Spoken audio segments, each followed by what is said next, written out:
800 কোটি টাকা দিয়ে আমরা শুরু করছি এই কাজটা, যেটা কোনোদিন বাংলাদেশে কোনো সময় হয় নাই, কেউ চিন্তাও করে। বিনোদনের যে বিষয়টা, এটা আমাদের ক্রিয়েটিভ ইকোনমির মধ্যে আমরা ইনক্লুড করছি। ক্রিয়েটিভ ইকোনমিটা পর্যটনের কিন্তু একটা বড় অংশ হিসেবে কাজ করবে। বাংলাদেশে ঢাকায় এখানে আমাদের বিনোদনের কোনো জায়গা নেই। আমাদের বিনোদন হচ্ছে কারো বাড়িতে গিয়ে দাওয়াত খাওয়া অথবা রেস্টুরেন্টে গিয়ে ডিনার করা, এই হচ্ছে বা আমাদের বিনোদন। তো এই জন্য বিনোদনের যে বিষয়টা, এটা আমাদের ক্রিয়েটিভ ইকোনমির মধ্যে আমরা ইনক্লুড করছি, অর্থাৎ পর্যটনের অন্তর্ভুক্ত হয়ে যাবে এটা পরবর্তীতে। এবং এটার জন্য আমরা অনেকগুলো কাজ হাতে নিয়েছি। এক নাম্বার হচ্ছে ঢাকার বাইরে আমরা একটা ক্রিয়েটিভ সেন্টার করছি, হাব করছি, এখানে থিয়েটার থেকে শুরু করে সব ধরনের প্রকাশন 160 একর, যেখানে সবকিছু এন্টারটেনমেন্ট থাকবে। আপনি বিকেলে গেলে যাতে পুরো সন্ধ্যাটা কাটবে, থিয়েটার দেখতে চান, না স্ট্যান্ড আপ কমেডি চান, না ডিজাইনের শপে যাবেন, না ফাইন ডাইনিং এ যাবেন, নাকি আপনার আর্টিস্টদের যে পেইন্টারদের শপে যাবেন, যে পুরো এলাকাটা হবে যেরকম বিশ্বের যে কোনো দেশে। লন্ডনে যদি আপনি থিয়েটার ডিস্ট্রিক্টে যান, সবকিছু আপনি দিনের শেষে দেখবেন যে একটা লোক $1000 খরচ করে বাড়ি চলে যাচ্ছে।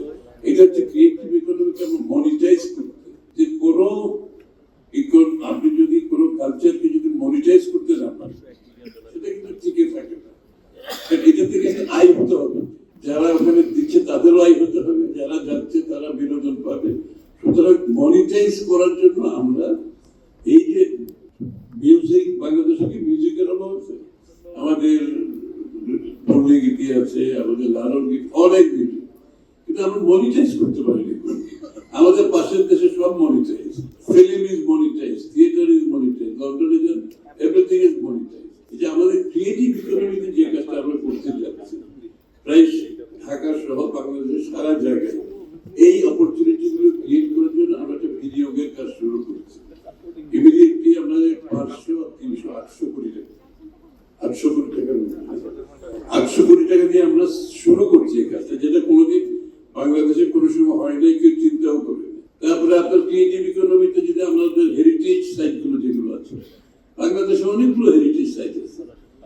বাংলাদেশে রিলিজিয়াস ট্যুরিজম হতে পারে, বুদ্ধিস্টদের অনেক কিছু আছে, যারা এখানে আসবে। এগুলোকে আমরা কোনোদিন রেস্টোর করি নাই, কোনোদিন এই সাইটগুলোকে ওইভাবে ডেভেলপ করি নাই, ওখানে কোনো ইনফ্রাস্ট্রাকচার ডেভেলপ করি নাই। আমাদের ওখানে এই লিস্টের মধ্যে সেটাও আছে। আমাদের মিউজিককে আমরা স্টুডিওর মাধ্যমে আমরা এটাকে ইন্টারন্যাশনাল, মিউজিকের কোনো বাউন্ডারি নেই, আমরা সারা দুনিয়া সব কাজ করতেছি না। আমরা ইংরেজিতে, এখন তো কোরিয়ান গান, কোরিয়ান থিয়েটার সব চলতেছে। আমরা এটাকে মনিটাইজ করতে পারি। এবং আমাদের এই যে সুযোগগুলো আছে, এটাকে কাজে লাগানোর জন্য আমরা এই ক্রিয়েটিভ ইকোনমিটা শুরু করেছি। যে এমনকি আপনি বিদেশে গেলে দেখবেন একটা ভিলেজে, ওয়ান ভিলেজ ওয়ান প্রোডাক্টে টুরিস্ট গিয়ে ভর্তি হয়ে যাচ্ছে। যেমন শীতের পানি যারা বানাচ্ছে, একটা গ্রাম আমরা আইডেন্টিফাই করেছি অলরেডি বরিশাল, এটা আমরা শুরু করতে যাচ্ছি।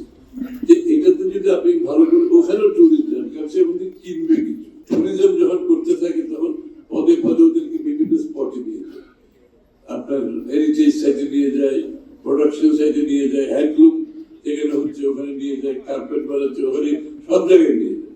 সুতরাং আমাদের